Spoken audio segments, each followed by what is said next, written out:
आणि आता थेट जाऊया, जयंत पाटील बोलतायत. राज्यातून अनेक नेते कार्यकर्ते आज या ठिकाणी भेटायला आले. आम्ही देखील त्यांचं या ठिकाणी त्यांना शुभेच्छा दिल्या. आज अजितदादा आले होते कुटुंबियांसोबत शुभेच्छा द्यायला.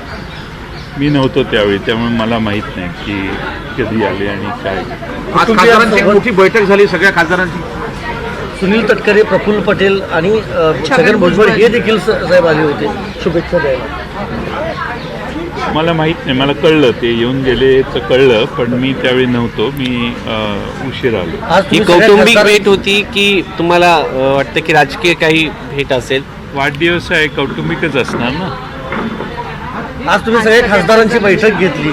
4 आणि 5 तारखेला तुमची एक महत्त्वपूर्ण बैठक मुंबईमध्ये होती, त्याबद्दल सांगा.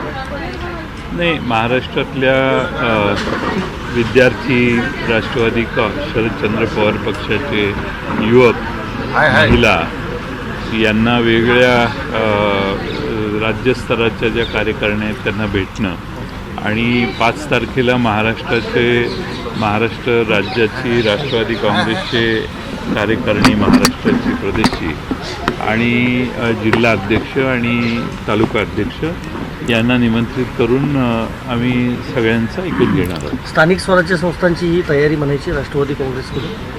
त्या चर्चेतनं कदाचित त्याच विषयाला प्राधान्य मिळू शकतं, पण कार्यकर्ते काय भूमिका मांडतायत त्यावरती अवलंबून आहे. तुम्ही एका पक्षाचे प्रदेशाध्यक्ष आहात. एक देश एक निवडणूक कॅबिनेटनं त्याला मंजुरी दिलेली आहे, तुमची प्रतिक्रिया त्यावर? एक देश एक निवडणूक या घोषणा या अनेक दिवस चालू आहेत.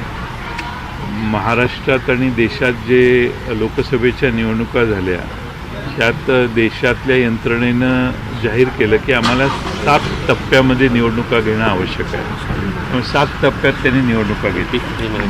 महाराष्ट्रात मात्र एकाच दिवशी सर्व निवडणुका घेतल्या. त्यामुळे देशात एक देश एक निवडणूक ही कितपत निवडणूक आयोग आणि देशातली यंत्रणा हे पूर्ण करू शकेल याच्याबद्दल शंका आहे. त्यासाठी जे निर्णय घेणारे आहेत ते त्याची काळजी घेतील अशी अपेक्षा आहे. निकाल लागून इतके दिवस झाले आहेत, अजून मंत्रिमंडळ अस्तित्वात नाही. मुख्यमंत्री 2 दिवस पक्षाचे प्रमुख अजूनही बिनखात्याचे मंत्री म्हणून 2 उपमुख्यमंत्र्यांकडे अजूनही खाती नाही आहेत. अधिवेशन सुरू होतं, दिल्लीत भेटीगाठी सुरू आहेत. ते त्यांना मेजॉरिटी मिळालेली आहे. त्यांच्यात खाते वाटप आणि जागा वाटप म्हणजे कुणाला किती मंत्री द्यायचे याचे निर्णय घ्यायला वेळ लागतोय. त्यांना इतका वेळ लागण्याची आवश्यकता नाही, कारण निकाल लागून बरेच दिवस झाले. अजूनही वेळ लागतोय. लवकर निर्णय घेऊन त्यांनी राज्य करायला सुरुवात केली पाहिजे. आणि महाराष्ट्राच्या विधानसभेचे अधिवेशन 16 तारखेला बोलवलेलं आहे. किमान त्या मंत्र्यांना 2 दिवस आधी तरी विषय कळला पाहिजे अशी अपेक्षा आहे. विरोधी पक्ष नेतेपदासंदर्भात काही असणार आहे आता तुमची सुप्रीम ईव्हीएमच्या संदर्भामध्ये तुमचे पराभूत उमेदवार येऊन भेटून गेले शरद पवार साहेबांना. आज काही या संदर्भात चर्चा झाली? महाराष्ट्रातल्या अनेक खेड्यापाड्यातल्या लोकांना झालेल्या मतदानाबद्दल शंका आहे. त्याचा फटका ज्या उमेदवारांना बसला ते उमेदवार आपापल्या लोकांच्या भावना लक्षात घेऊन आणि गावच सांगत असतील की आम्ही तुम्हालाच मतदान केलं तर त्या EVMचा माहिती घेण्याचा प्रयत्न ते करत आहेत. शेवटी कायद्याच्या चौकटीत जे शक्य आणि आवश्यक असेल ते प्रयत्न काही उमेदवार करतात. विरोधी पक्ष नेत्यासंदर्भात काही चर्चा झालेली आहे का? देवेंद्र फडणवीस यांनी असं म्हटलं त्यांच्याकडनं आम्ही काय याच्या संदर्भात काही विरोध करत नाहीये, विधानसभा अध्यक्षांनी दिलं तर आम्ही देऊ. हा सरकारी पक्षांनी विधानसभा अध्यक्षांना मान्यता दिली की नेमायचं हरकत नाही तर विरोधी पक्षनेता निवडला जाईल, कारण संख्या आमची तशी अपुरी आहे.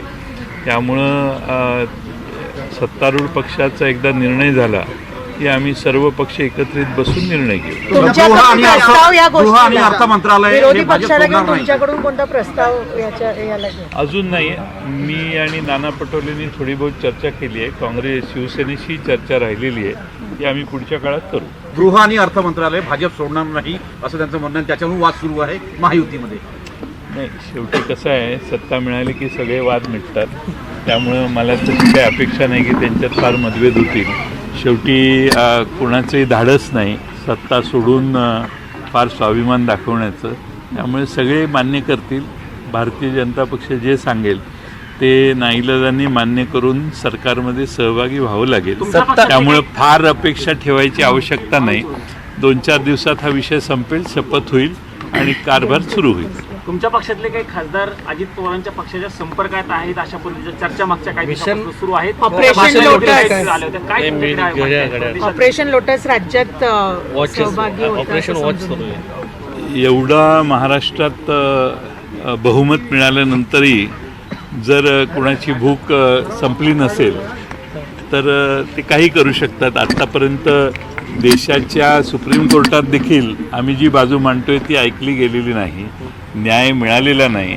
मागची सगळी टर्म संपली तरी सुप्रीम कोर्टाने निकाल दिलेला नाही. त्यामुळं ते काही करण्याचं धाडस त्यांच्यात आहे.